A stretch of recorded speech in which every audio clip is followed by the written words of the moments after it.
We're now going to cover two solution areas that we mentioned earlier. One is application programming interface. The other is third-party automation tools or solutions.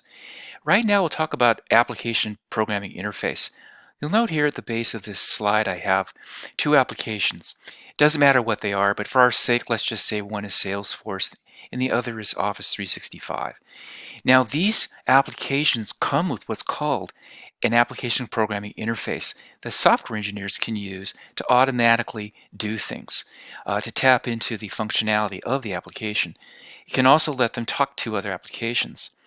This really starts with this API comes to the programmer with documentation, and then what they do is they build what's called a source code file.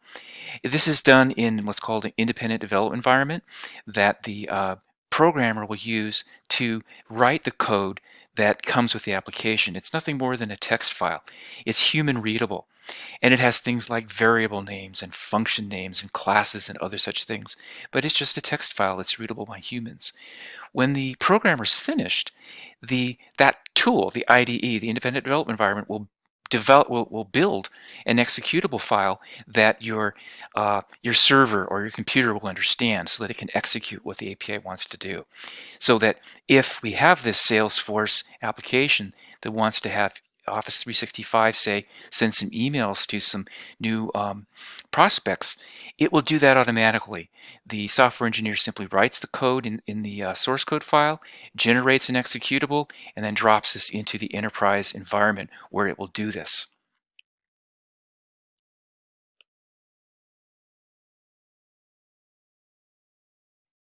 The application programming interface is a very flexible and powerful way to automate.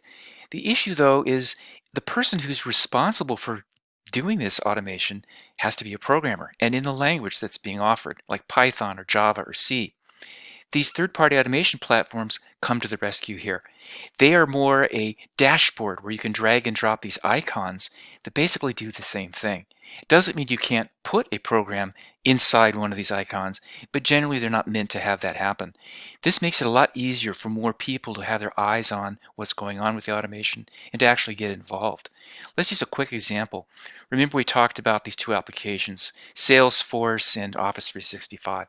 What a user of this platform might do is drag and drop something that says, gather all new uh, prospects in Salesforce. That'd be the first thing.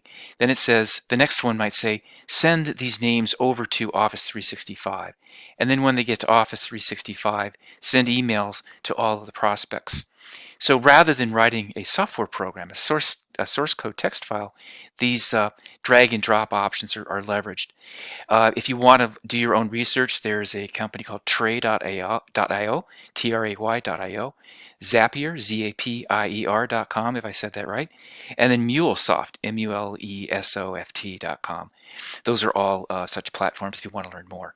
But this is another very fast-growing and very powerful way to automate.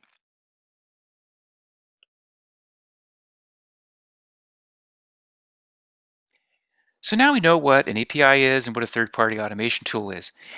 Let's look though at how this is done in a way where a manual task would be automated. This is a very simple one and just one of many possible examples, but this is one that's not an uncommon one. You look here in the middle, we have this security engineer, and he or she is watching the security dashboard here for threats, and all of a sudden finds out that, oh my God, there's someone's trying to break into a server. This person, when that happens, is supposed to email this chief security officer and a number of other people to alert them, and then is also supposed to immediately log that information into a logging mechanism where it can be stored. Well, what happens though if one wants to automate this? Well, that's essentially what the API or third-party automation tool can do.